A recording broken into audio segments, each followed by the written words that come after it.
सुप्रभात बच्चों। संधि जैसा कि हम संस्कृत व्याकरण में कर रहे थे, आज मैं Sangeeta Srivastava Holy Hearts Educational Academy Sanskrit शिक्षिका आपको 9वीं 10वीं के लिए विसर्ग संधि की परिभाषा और उसके उपभेद से इस वीडियो के माध्यम से परिचित करा रही हूँ। बच्चों, अब तक आपने संधि की परिभाषा, स्वर संधि, व्यंजन संधि और उसके उपभेदों का अध्ययन किया है। आज हम जिस संधि का अध्ययन करने जा रहे हैं वह है विसर्ग संधि।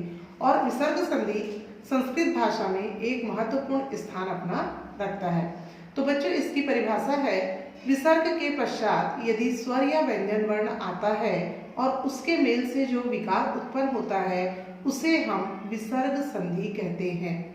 फिर से आपको एक बार परिभाषा बता रही हूँ। विसर्ग के पश्चात यदि स्वर या व्यंजन वर्ण आता है और उनके मेल से जो विकार उत्पन्न होता है उसे हम विसर्ग संधि कहते हैं। विसर्ग संधि के 4 उपभेद होते हैं। सबसे पहला है उत्व संधि, दूसरा है रत्व संधि, तीसरा है विसर्ग का लोप संधि, चौथा है सत्व संधि। तो बच्चों, पहला प्रकार है उत्व संधि। जैसा कि नाम से ही स्पष्ट हो रहा है, ओ की मात्रा इसमें आती है।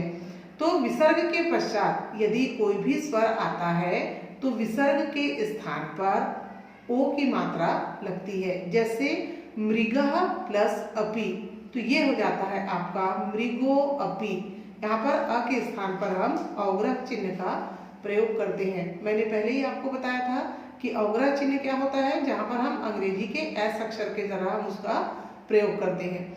दूसरा संधि का प्रकार है, विसर्ग संधि का उपभेद है रत्व संधि। रत्व संधि में विसर्ग के पश्चात यदि कोई भी वर्ण होता है तो विसर्ग के स्थान पर र अक्षर का हम उपयोग करते हैं। रत्व संधि की परिभाषा है, विसर्ग के पश्चात यदि कोई भी वर्ण हो, चाहे वह स्वर हो या व्यंजन हो, तो विसर्ग के स्थान पर हम र का प्रयोग करते हैं। जैसे मुनिः प्लस गच्छति, तो हम इसे लिखते समय करेंगे मुनिर गच्छति। ठीक है। तीसरा है हमारा विसर्ग का लोप संधि। विसर्ग के पहले स्वर हो, प्रथम पद में विसर्ग के पहले यदि स्वर है और उसके उत्तर पद में विसर्ग के पश्चात स्वर या व्यंजन हो तो विसर्ग का लोप हो जाता है और शब्द पूर्णतः वैसा ही रहता है।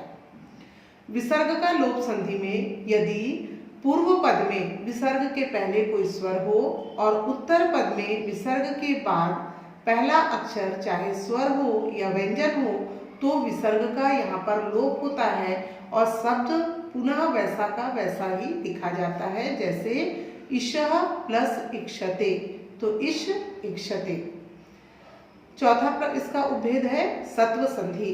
यदि विसर्ग के पश्चात यदि पूर्व पद में विसर्ग है तो उत्तर पद का प्रथम अक्षर यदि च या छ हो तो विसर्ग के स्थान पर श हो जाता है। ध्यान देंगे आप इस प्रकार में। इस उपभेद में यहाँ पर 3 तरह के नियम हैं। पहला नियम ये कहलाता है, विसर्ग के बाद यदि च या छ हो तो विसर्ग के स्थान पर श शक्कर का हो जाता है। दूसरा है, यदि विसर्ग के पश्चात ट या ठ हो तो श वहां पर हम प्रयोग करते हैं विसर्ग के स्थान पर। तीसरा प्रकार नियम है इसमें, त या थ हो विसर्ग के पश्चात तो विसर्ग का स के रूप में रूपांतरण हो जाता है। फिर से आप इसको एक बार ध्यान से देंगे। सत्व संधि में च छ के बाद यदि विसर्ग के बाद यदि च छ है तो विसर्ग के स्थान पर श हो जाता है। विसर्ग के बाद यदि ट या ठ होता है तो विसर्ग के स्थान पर श हो जाता है। विसर्ग के पश्चात यदि त या थ होता है तो विसर्ग का स में रूपांतरण हो जाता है। जैसे रामः प्लस च, तो रामश्च। बालः प्लस तत्र, बालस्त्र। रूपकैः प्लस टनटनायते, तो रूप्यकैश् टनटनायते। इस तरह बच्चों, आज आपने विसर्ग संधि के उत्व, रत्व, विसर्ग का लोप और सत्व संधि के उपभेदों को जाना। तो इस तरह से आज इस वीडियो के माध्यम से संधि की परिभाषा, उसके 3 प्रकार, स्वर संधि, व्यंजन संधि और विसर्ग संधि की पूर्णतः व्याख्या आपके सामने पूर्ण की जाती है। धन्यवाद बच्चों। निश्चित ही आप इसका अध्ययन करेंगे जो आपको परीक्षा में उपयोगी होगा।